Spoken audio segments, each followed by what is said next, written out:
O Ligados na Tomada deu quase a volta ao mundo para trazer para você as principais novidades lá da China com meu querido amigo e parceiraço aqui, João Anacleto, do canal Roda, que hoje vai estar literalmente ligado na tomada de Pequim e de Shenzhen. Não é isso, João? Seja super bem-vindo, meu amigo. Valeu, Alex. Sempre um prazer estar aqui com você, o pessoal da Jovem Pan News.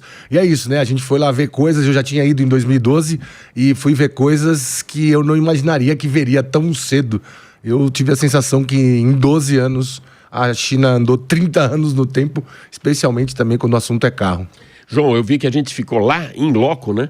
Muito impactado, não só com os veículos, mas com a mobilidade urbana, com a grandiosidade da China, com os prédios, com a educação do povo. Você foi impactado por isso também, mas eu queria que você contasse o que você viu de diferença de 12 anos para trás para hoje. Então, eu não fui para Shenzhen em 2012. Eu fiz Hefei, que é a sede da JAC, Xangai e Pequim também para cobrir o salão. Shenzhen eu já esperava, porque é uma cidade que começou a ser construída do jeito que está hoje há 40 anos, né?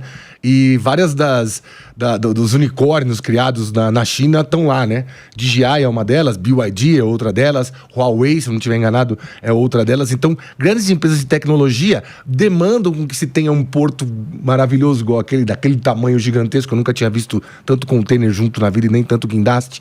Estradas como aquelas. A Shenzhen, para mim, parece uma Munique. Todas as calçadas parecem que foram feitas ontem, né? E as estradas também. Achei fabuloso. Mas Pequim me indignou, de um lado positivo, porque em 2012 eu ia e você via pedinte, criança em semáforo, você via muito animal na rua, né? Gato, cachorro, tal. Aí o pessoal vai falar assim, agora eles comem. Não, não é isso. O pessoal tem essa piadinha, né? É porque para você conquistar o mundo precisa atravessá-lo, né? Então muita gente fala muita besteira sem ter ido lá. E o que eu vi foi uma cidade muito parecida com Shenzhen, e Pequim não era isso. Pequim era um pouco suja, você se sentia seguro em virtude do regime, né? Uma polícia mais ostensiva na rua. Hoje não tem isso. O policial não usa arma. E a cidade é limpíssima, e assim como Shenzhen também, parece que todas as calçadas, os calçamentos e as ruas foram feitas ontem. Organização total, ainda que o chinês não fale muito inglês, principalmente o de Pequim, que é mais moderno, é uma cidade grande há mais tempo, na mímica você se vira. E outra coisa que me admirou muito foi o tanto de culinária ocidental que tem hoje, que não tinha em 2012. Parece que eles provaram os nossos sabores e gostaram bastante também. Principalmente do frango, né, João? Alex Ruffo, que é um sommelier de frango, um frangomelier, ficou muito envaidecido pela quantidade de frangos que lhe ofereceram lá. Né? Eu fiz um jejum intermitente. Eu não como frango e para fugir das outras... do outro pacote gastronômico que tem na China, eu acabei emagrecendo 3 quilos nessa viagem, que acabou sendo bom. João, falando agora de carros na rua, da frota circulante, alguma coisa te impactou? Porque hoje, com a globalização, é muito fácil você ver o que roda por aí, pelo mundo inteiro, mas alguma coisa especificamente te impactou? Bom, o primeiro impacto foi porque a gente desceu em Hong Kong e atravessou para a China depois. Hong Kong ainda não é China, né? Apesar de já ter sido incorporado oficialmente, nos costumes e em algumas leis, não. Me impressionou Hong Kong porque é uma mini Inglaterra mesmo, né? Todos os carros com volante do lado direito, e Bentley, Aston Martin, os Hondas, que só tem na Grã-Bretanha lá também. Shenzhen, pela quantidade de carro elétrico, isso se reflete essencialmente nos túneis. Ela é uma cidade muito... Parece ser muito montanhosa e tem muito túnel, né? E os azulejos dos túneis são melhor que o da minha cozinha, né? Brilhantes, porque não tem tanta fuligem, porque a frota elétrica é muito grande. Hong Kong me impressionou pela qualidade dos carros internacionais. Não vi muito carro chinês lá, mas Shenzhen é um absurdo, né? Todas as marcas da China, especialmente BYD, estão lá. E Pequim também, porque... em 2012, quando eu fui, não tinha carro chinês praticamente. Você tinha que sair uns 50, 60 quilômetros daquele centrão de Pequim. E nas áreas hoje que a gente vê aqueles prédios todos habitados, muitos daqueles prédios eram inabitados em 2012. E eles colocaram gente lá, trazendo o êxodo rural, né? Que eles ainda praticam hoje muito. Das zonas menos populosas, levando para os grandes centros. E me impressionou porque eu achei que Pequim eu não ia ver muito. Porque o cara de Pequim ele já está acostumado com Mercedes, BMW, Volkswagen... E eu vi muito carro chinês lá, especialmente BYD, Arcfox, Li, Neta, Nio. Então, marcas que, pô, pra quem gosta de carro e tá assistindo a gente, ainda que seja um cara pesquisador contumaz, não vai nem saber do que se trata. Mas lá a gente via numa quantidade tão grande que ficou meio que habitual pra gente, né? Isso aí me impressionou. Para você entender melhor, eram 8 jornalistas convidados pela BYD para o salão, para o Auto China, né? Para o salão do automóvel lá de Pequim. E um desses jornalistas impressionou muito que ele colocava legenda em todos os carros que apareciam, diferentemente dos outros 7. Esse cara é João Anacleto, um estudioso, e virou até uma brincadeira. João, você conseguia legendar, na verdade, conhecer cada um dos carros, aqueles que a gente não tinha a mínima ideia, mas até pelo cheiro, pela frente, pela traseira e tal. Vou aproveitar isso, até uma pergunta que eu fiz para você também no Máquinas na Pan. Desses carros que você viu circulando pelas ruas, quais aqueles que você gostaria de ver aqui no Brasil?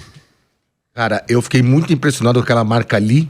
Eu até fiz uns stories e um short lá no meu YouTube mostrando um dos modelos que deu pra mostrar, porque o salão tinha 60 mil pessoas, eu nunca tinha visto aquilo na vida, era bem difícil de Cara, e dia mostrar. de jornalista, concessionário, ou seja, não tinha ainda o público, não estava aberto ao público, eu também nunca tinha visto isso, João. Não, McDonald's com 1.000 pessoas pra comer, é impressionante. E ainda foram lá e trouxeram o frango. Agora, ali me impressionou muito, porque são carros que não têm uma concepção europeia nem americana, tem muita identidade. E são carros, pelo que eu vi por dentro, com acabamento excepcional. E, pelo que eu chequei, não são tão caros assim. É meio que uma revolução mesmo essa ali. É que eu acho que é do grupo SAIC, ou BAIC, enfim. Tem a Nio, que é uma marca que parece uma setinha assim, com um negocinho redondo, que eles já estão numa segunda geração de carros. A primeira geração não era tão legal assim. Agora é uma segunda geração que é muito próximo do que a BYD já faz. E fiquei impressionado também com um Yangwang, né? O modelo esportivo espetacular, o 9. E o 8, que é um SUV, que é aquele que... Pessoal, você que tá vendo na internet, tá vendo um SUV que nada a 3 km por hora na água? É essa marca, Yangwang. E que faz aquele giro em 360 no próprio eixo. Mas mais do que todas essas características técnicas, o que mais me impressionou foi a qualidade do material, né? Porque característica técnica, com uma boa engenharia, e em especial com carro elétrico, que você tem um limite menos estreito, né, do que a combustão, você consegue tração 4x4. A Mercedes-Benz mesmo tem o Classe G, um Brabus que também já faz esse giro no eixo, mas você entender a qualidade de materiais e o preço que se cobra, você vai ver um Classe G nos Estados Unidos, ele não sai por menos de $220 mil, a versão que a gente tem aqui. E um Yangwang vai custar 115. Maior que um Classe G, e fazendo tudo que faz, com aquela qualidade de acabamento, no fim das contas, mesmo nesse segmento mais alto, é uma revolução para mim. João, é aquela leitura que o mercado tinha, né? Que o carro chinês, eles faziam o seguinte, eles compravam, por exemplo, um Mercedes, colocavam do lado e pedia para o chinês, para o engenheiro copiar. Esses caras, ao invés de fazerem isso, hoje, eles trazem o engenheiro, trazem o designer. A gente viu lá um carro do Wolfgang Egger, né? Me parece, não sei se era da Feng Banshao, ou se é da Yangwang, ou da Denza, enfim. Mas é isso, né? Eles procuram agora o melhor que existe no mundo de mão de obra, de especialidade, de tecnologia, de engenheiros, e levaram para a China para construir carros como aqueles que a gente viu. É isso, né? E muita coisa do que aconteceu, especialmente em design, muitos chineses vão estudar no IED, né? O Instituto Europeu de Design, e na Califórnia também. E até 2007, 2010, muitos não queriam voltar. Ficavam nos estúdios de Volkswagen, de grupo, né? De BMW, de Mercedes, enfim. E hoje a maioria volta, porque a qualidade do emprego que ele vai ter como um cara chefe de design na China, me parece que é mais vantajosa do que se ele tiver alguma das europeias, inclusive sofrendo um pouco de preconceito, né? Ainda tem isso no mundo, tanto a gente vê pelos embargos propostos aí, por Europa, ainda não tão profundamente, mas pelos Estados Unidos muito profundamente, porque é impossível você concorrer com alguém que... Você tem um país que vai formar 3 mil designers de ponta, e você tem um outro país que vai formar 25 mil. Além de eles trabalharem 3 para 25, 8 vezes mais, você ainda vai ter uma maçaroca de criatividade ali, uma efervescência que não tem como segurar. Então, engenharia também acontece a mesma coisa. Eu mesmo conheço um chefe de design de um grupo aqui no Brasil que foi chamado para ir para a China, recusou e ficou assim balançado com a proposta. Se assustou um pouco de ter que passar um contrato de 4 ou 5 anos no país e meio que, mas quase foi. E cara de ponta. Então, além de eles formarem muita gente, eles já estão com propostas a ponto de tirar gente muito boa de alguns lugares para ir para lá. Aconteceu isso também com os coreanos nos anos 2000, né? Um dos designers da Audi que criou a Single Frame foi o cara que foi presidente da Kia, do grupo Hyundai Kia. Fez essa revolução que a Kia tem de design. Então, isso eu acho que vai acontecer com a China em menos tempo do que os coreanos demoraram. Mas que a capacidade de educação, de formar gente e já hoje de pagar bem as pessoas, ainda que tenha algumas restrições, que não seja a liberdade que se tem na Europa, mas ele tá a fim de continuar lá, porque em vez de ele ter acesso ao Facebook, ele prefere que o filho dele tenha uma casa com 22 anos, né? Acho que é uma troca justa. Verdade. João, numa das minhas conversas com o executivo da BYD lá na China, eles mesmos foram impactados também pelo crescimento e bem vertical da eletrificação aqui no Brasil. Eles não estavam nem, os fabricantes, nem GWM, nem BYD, nem outros, não estavam preparados, né, para esse crescimento tão grande. E a gente vê o Brasil sempre, o povo brasileiro, né, o consumidor brasileiro muito ávido por tecnologia.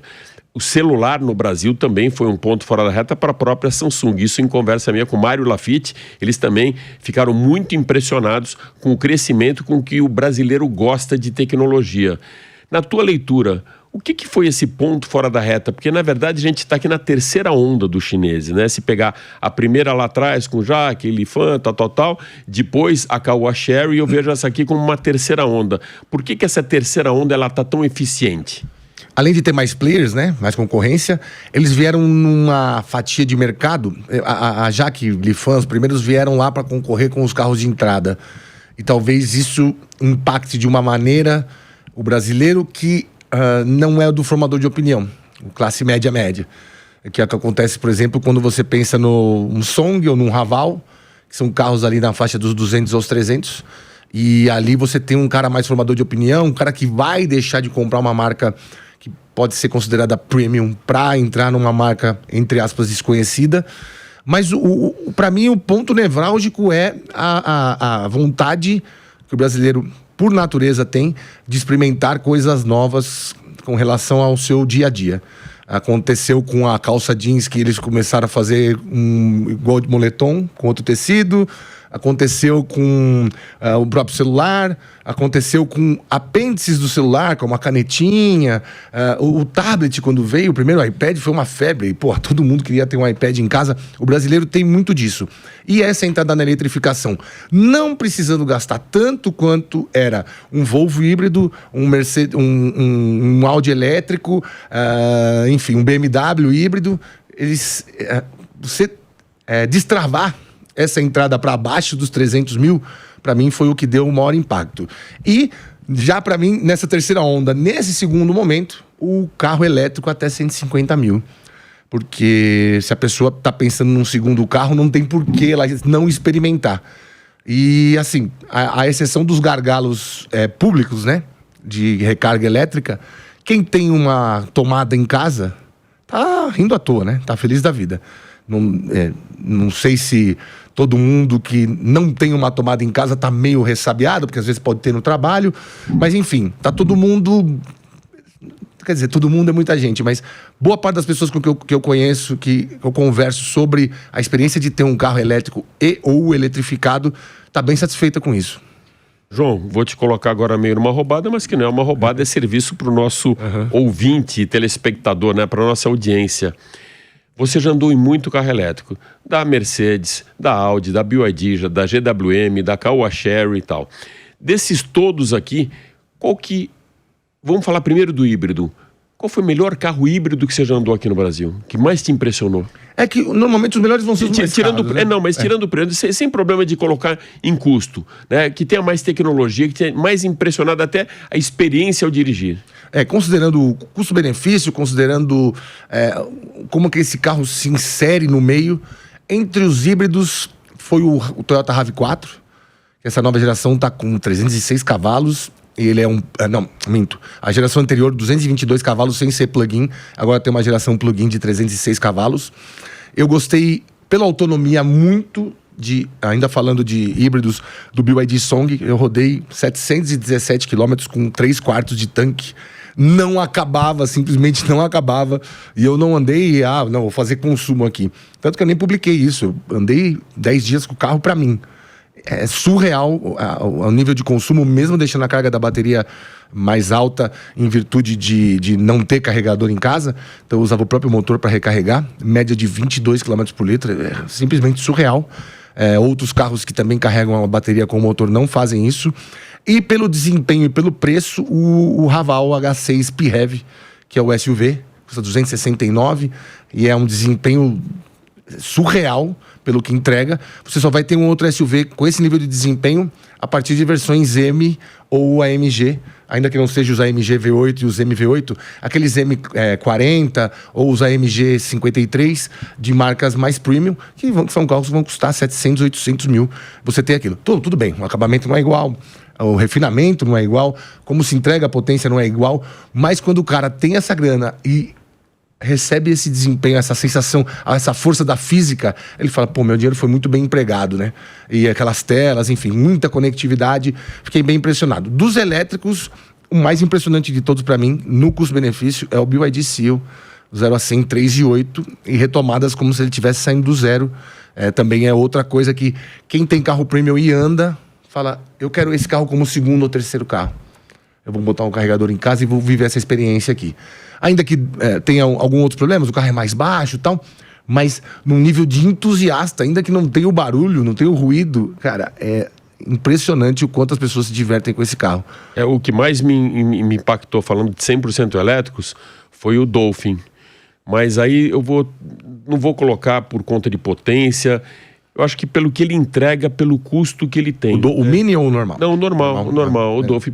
O primeiro impacto que eu acho que trouxe, a primeira virada de chave que a gente teve para saber, pô, o carro elétrico está realmente chegando num custo, como às vezes o Baldi fala, né, que é democrático, né? Sim, sim. Mas a gente escutou isso também da GWM, fazendo justiça também a GWM com hora, sim, né? Sim. Mas a chegada desses carros por 150 mil reais, eu acho que teve uma percepção muito grande de mercado que o cidadão comum conseguiria comprar, ter um carro elétrico. E fez com que outros caíssem, né? Sim. A gente tinha Renegades... O impacto no mercado foi grande, né? A gente tinha T-Cross, Nivus e Renegade, principalmente, que não são os carros... não são carros topo de linha, sem estar em versões topo de linha, que custavam isso, e o preço caiu consideravelmente. Jeep Compass, modelo de entrada, por exemplo, mudou a geração, né? A geração não, fizeram um pequeno facelift ali de grade e tal, para encaixar uma versão mais potente, justamente no preço desses chineses, e as versões mais básicas ficaram mais baratas para ficar mais perto de preço de Dolphin. E os carros que tinham tamanho de Dolphin, não tinha tecnologia elétrica, foram para ficar mais perto de Dolphin Mini. Então, ainda que o Dolphin Mini e o Dolphin não me surpreendem assim, mas ainda que isso não aconteça, não me faça ter mais sístoles, eu acho que foi importantíssimo para que outros carros considerados ali foco do consumidor ficassem mais baratos. E democratização é isso. Você não está democratizando o seu carro, você está fazendo com que os outros também democratizem por não possuírem a tecnologia, né? João, você já comentou com a gente aqueles que você viu rodando pelas ruas da China e que gostaria de ver no Brasil. Daqueles que já tem lançamento programado aqui, algum te desperta muito interesse? Fala, pô, esse carro eu quero andar logo? A gente vai ter a picape, né? A picape sempre me desperta atenção, porque eu sempre fui um cara muito arredio a picapes. A Shark. A BYD Shark. E a cada geração de todas as marcas eu tô vendo cada vez melhor. A Ranger, muito boa. A S10 melhorou muito de 2016 para cá.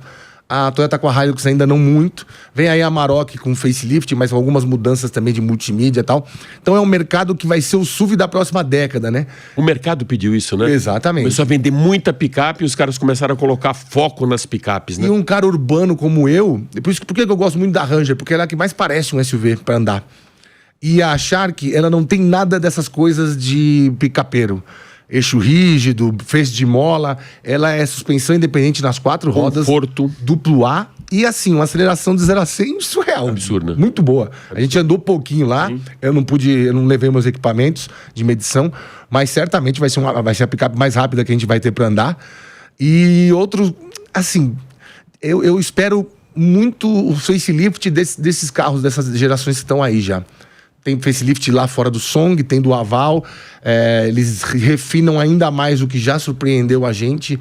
Eu acho que ainda tem muito para escalar. Os carros da NIO e da Zeekr, que são marcas que estão programadas para chegar no Brasil, também me impressionaram muito. A Zeekr, principalmente, são carros num nível de design que você vai encontrar em Porsche, em Bentley, em Aston Martin, e eu não estou exagerando. É um negócio mesmo maluco, né? A Lotus também, mas a Lotus aqui não vai entrar.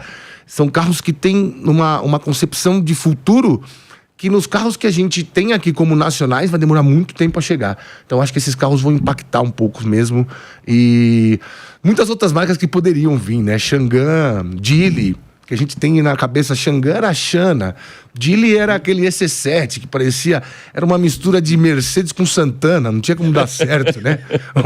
Era muito estranho, com o logo da Cadillac. Você falava, meu, esse cara foi numa prateleira e pegou Bonito um monte... Rinco. É isso aí. E aí, você vê hoje o que virou, você fala, mano, tem que vir pra cá, porque ainda produzia aqui, sei lá.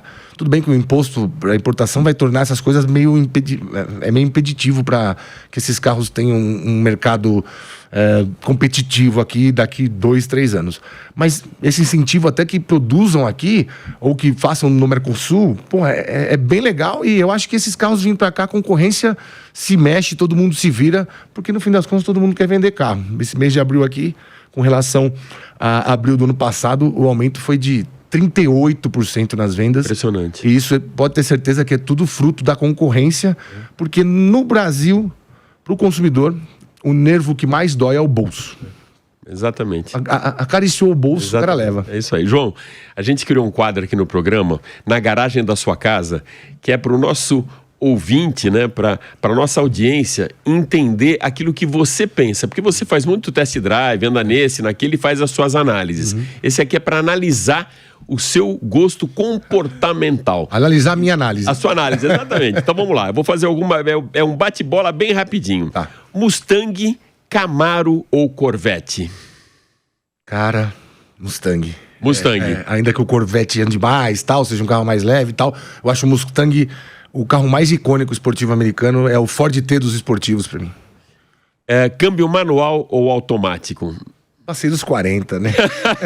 Depende do carro, né, Alex? Cara, imagina que você vai falar câmbio manual. Não, depende do carro. Eu andei no Civic Type R, eu não imagino aquele carro com câmbio automático. É, claro. Então, assim, se for pro dia a dia e tal... Puta, apesar que eu gostei muito de andar com ele na cidade de câmbio manual. Vamos de câmbio manual, vai. Manual. Tá. SUV ou sedã? Cara, eu gosto muito de sedã. Bom, fazendo uma comparação entre Accord e CR-V, que foram 2 recém-lançados, fico com Accord de sedã. Perua, salvem as peruas, né? Ou picapes. E até queria um comentário extra teu. Você acha que voltam as peruas? Difícil, né? Vai. Eu gosto demais da perua. Muito, muito.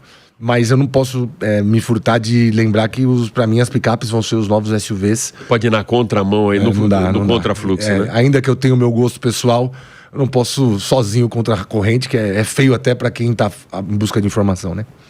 Mustang 1964.5, né? Porque diz que começou em 64,5, essa é a jogada. Ou o Mach-1? O Mach-1. Mach-1 pra mim mais imponente, mais icônico e evoluído, né? O Mach-1 é 6970, já tinha 5 anos de investimento no Mustang, que você andar no 64 e andar no Mach-1, você vai falar... Tô falando do Mach-1 lá de 70, né? Sim. Se você andar nos dois, você vai ver o nível de evolução. É como, sei lá, pegar... O carro não mudou de geração, mas andando nos dois carros... Agora uma pergunta que vai criar uma disruptura em cima do que é politicamente correto. Potência ou eficiência energética? Pra mim... Então, eu me surpreendo muito com carros que têm eficiência energética. Mas um 0 a 100 em 3 segundos não tem nada que pague potência. Boa. Híbrido ou 100% elétrico? No Brasil, ainda híbrido. Acho que a estrutura que a gente tem de casas, de uso de energia solar e eólica, que são coisas mais limpas, está muito aquém ainda do esperado. Pode ser que em 10 anos, se houver uma boa vontade pública e de incentivos PPPs, etc., isso mude. Mas hoje, híbrido. E agora essa pergunta vem de encontro até a 2 provas da Fórmula 1 que tem circuitos com características bem diferentes, né? Em Silverstone, por exemplo, ou em Spa com longas retas, ou no Grande Prêmio que a gente acompanhou agora, nesse último final de semana, com retas curtas, como foi de Miami, onde o DRS não funcionou tão bem, porque não tem retas longas, e em retas longas funciona muito bem. DRS na Fórmula 1, sim ou não? Eu acho que sim, porque... Você gosta do DRS? Não é gostar, é porque quando você olha o tamanho dos carros e a largura deles, se não tiver, vai ser difícil ultrapassar. Mas não fica mais emocionante essa dificuldade para ultrapassar, João? Então, mas o DRS é mais do que ajudar a ultrapassar, ele ajuda a juntar os caras, para a briga acontecer. Eu tenho medo de tirar o DRS e não chegarem, um não chegar no outro. O nível que a Red Bull em alguns circuitos está na frente dos outros é tão gritante que eu aumentaria a distância do DRS para 2 segundos, não 1 segundo. Quanto mais junto, mais legal. A Sprint Race mostrou isso, aquela hora que o Hülkenberg não deixa o Hamilton passar, o Tsunoda passa os dois. Enfim, para mim, a corrida tem que ter o embate. A gente tá lá mais do que para ver o carro e o barulho, tá lá para ver um acidentezinho, uma coisa espetacular. Eu acho que o que traz muita parte do público é isso. Então, eu faria o DRS na frente e atrás, frase perigosa, mas na frente e atrás, e ainda aumentaria para, não digo 2 segundos, mas 1,5 segundos, para todo mundo ficar cada vez mais junto. João, agora o próximo é como se aparecesse um gênio aqui na sala e concedesse a você um carro, independente do valor, do custo, não para negociar, mas para o carro você ter de qualquer das gerações, antigo ou novo. Que carro seria esse? Qual aquele carro que você gostaria de ter na garagem da sua casa ou exposto na sua sala? Eu sei que você tem uma sala muito grande, cabe 2, 3 carros, mas um carro. Que carro seria esse, João? Uma Ferrari F40. Ferrari F40. Dos clássicos, né? Dos atuais, um Rolls-Royce Wraith, aquele que parece o Opala. Eu sou desses aí que gostam de Opala. E aí dentro ainda dessas coisas que você curte, qual foi o test drive que você mais curtiu? Eu lembro de um, se eu não estou enganado, que você até falou disso no Máquinas na Pan, eu não sei se foi na Alemanha, se foi em Silverstone, que foi muito especial. Também não lembro se foi McLaren, se foi Porsche, mas eu lembro que teve um test drive que você fez com um carro lá fora e que para você marcou muito. Que carro foi esse? Foi o 911 GT3 da geração 997. Então aonde foi isso? Foi lá na Floresta Negra, perto de Hockenheim. E primeira vez que eu andei na Autobahn, primeira vez que eu passei de 300 por hora. O pé, né? E primeira vez que eu dirigi um câmbio manual de 7 marchas, né? Que era a estreia lá naquele modelo. Enfim, para mim foi especial. Eu tinha, sei lá, 27, 28 anos. Entrei ali como um novato e saí bem experiente, porque eram 400 km de teste. Acelerou quanto, João? 313 km por hora. Impressionante, né? Impressionante. E aí quando reduz para 200, 250, o carro tá devagar na estrada, né? E assim, eu não sabia... Para mim era tudo Autobahn, né?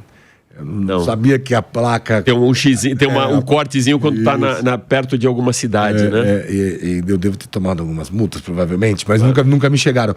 Mas ali foi muito especial. E quando eu andei de McLaren 600 LT em Hungaroring, que circuito mais do que especial para cenistas e piquezistas, em virtude das brigas que teve. Aliás, assisti o documentário 1986 teve uma muito boa, né? 85 já tinha tido, né? E 86 teve aquela do X e depois do Piquet sair nas 4 de lado, espetacular, e mandar o dedo. Mão, né? E mandou o dedo pro Ayrton. Assim, né? Não foi bem assim, foi com outro dedo, né? O dedo do meio. Meu carro tá bom, valeu. João, super legal ter você aqui com a gente. Gostei muito, como sempre, né? Esse aqui é meu grande parceiro de test drive, de viagens, é com quem eu pego a maior parte das colas da prova, meu instrutor, meu coach, né? Meu wingman. é o João Anacleto. João, aproveite e dá aí serviço onde as pessoas te encontram, que eu sei que esse é uma capilaridade muito grande além do Arroda. Isso aí. É youtube.com/ArrodaTV no YouTube e no Instagram, @JAnacleto, todos com S. Quando eu fiz o Instagram, o João Anacleto já estava ocupado. E também @RodaTV lá no Instagram. Aliás, neste sábado aqui já teremos voltado do lançamento da BYD Shark oficial, agora sem camuflagem. Pode colar lá no canal que deve ter um material bacana para você assistir lá.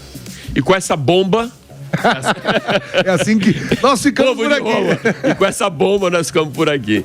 Super obrigado, gente. Obrigado, João. Valeu. E agora continua ligado que às 4h tem Máquinas na Pan com muitas novidades para você. Até mais. Valeu.